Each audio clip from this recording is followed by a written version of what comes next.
Hi, I'm my personal writing coach, and this is a quick fix. We are finishing up our series on how to write a formal paper, with the focus here being writing a good conclusion and the steps that it will take to do such that.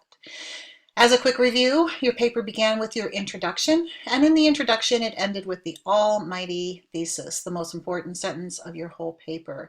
And I'm hoping that you remember where that thesis belongs. Sure hope you said that the last sentence in the introduction. That would be correct. Then you went into your main points following the TIQA format, the surest way to ensure that you include all the information that you needed to put in there. Now we are into the conclusion. There's just a few steps in a conclusion. The first one is you begin by restating your thesis statement. This is not copying and pasting your thesis. This is rereading your thesis statement and restating it in a new and bright and refreshing way. Then the next sentences are spent reviewing your main points. It's just a reminder to your reader about the main points that you made. You will not say, "So I have informed you." Do not say that at all. I'll show you examples how to do it. The final sentence, you are going to leave your reader with a final lasting thought. And I will admit, as far as I am concerned, that's the hardest sentence of my whole paper writing experience. So don't be too hard on yourself with that. Just give it a shot. All right. So we just said that. Repeat your thesis, repeat the main points, leave the reader with a lasting thought. The final thing that is not in the conclusion is there are no new thoughts in the conclusion. This is not the time to throw in any extra tidbits. You only review what was discussed in the introduction or the body. If it was important enough to really discuss, it should be in the body. So the only thing that we would have different in the conclusion is sometimes you could end with a quote, and that would be fine, but it wouldn't be opening up a new can of worms. The way I think about it is the introduction opens up a door. The main points, you're walking down a hallway and you're opening doors to different rooms. Think about a hotel and you've got rooms on the left and right. The conclusion is you turn around and you're basically closing all the doors and leaving everything nice and neat and tidy before you leave. And that's my visual way of wrapping up on the conclusion. So here is the sample, still drawing from the idea of the heroic journey of a Black female author and protagonist. The thesis, I'll go ahead and reread it since I have to restate it. It could be argued that Zora Neale Hurston inspires inspiration from her own life to pattern Janie, her female protagonist from her book, Their Eyes Were Watching God, as a feminist hero on a heroic journey which strengthens her into an independent Black woman during an era where there were very few Black women heroes. Now, I had 4 main points with this paper. Hurston's portrayal of Janie as a hero places her as a model for Black women who struggle to find their own identity in a male-dominated world. We went through that in the video on main points. These 3 other main points I did not share with you, but you'll get the idea.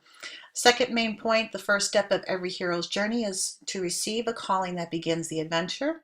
The second element of a heroic quest is that on this journey, the hero will face challenges and temptations.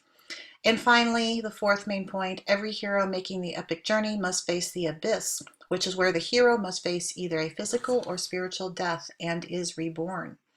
So if we go and we restate the thesis, Janie's story has ended with her being a true hero, not only in that she completes a journey that transformed her, but also through her story, through her words. The same empowerment would be available to all women, especially those of her own race. You can see the ideas of the thesis being brought in here. You see the green and the blue that link up to the green and the blue in here. Those were the main ideas that were carried through in each main topic. It's the overarching theme of the whole paper. So in a new and fresh way, I reworded that same idea, welding it into a more complete sentence now that the author has truly been introduced to Janie and her journey.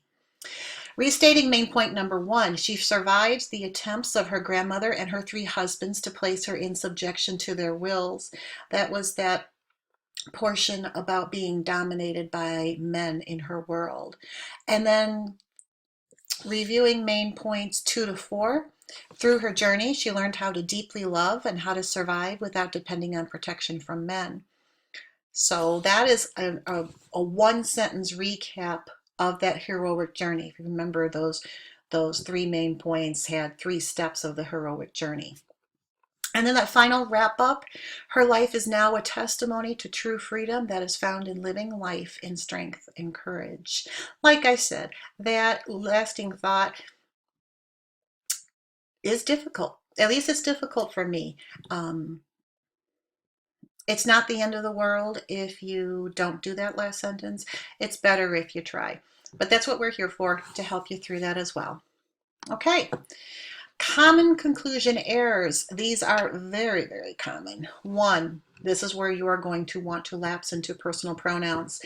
I would say 90% of my students do this. So all of the punctuation rules, all of the personal pronouns, if I gave you worksheets on each one of those, you probably get 100% and do it well.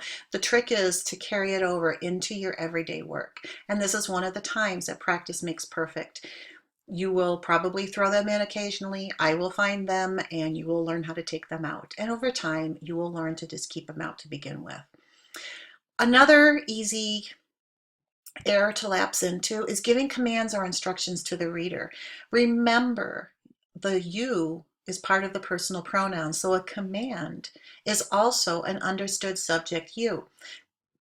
Excuse me. If I say, go close the door, it's understood I'm talking to you.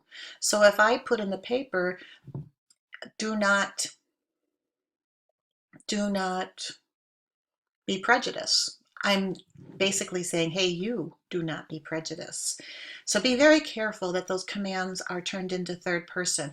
It is very important for prejudice to be eliminated from society. So turn that command into a statement.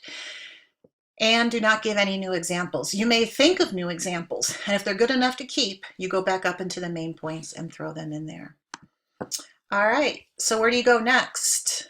If you're having trouble with MLA citations, I would suggest heading over to that. I have come up with my own favorite method of incorporating all the rules in the easiest, most simplistic way to work through a complicated system. So we are here to help. If you have any questions, give me a call, my personal writing coach, and enjoy that paper.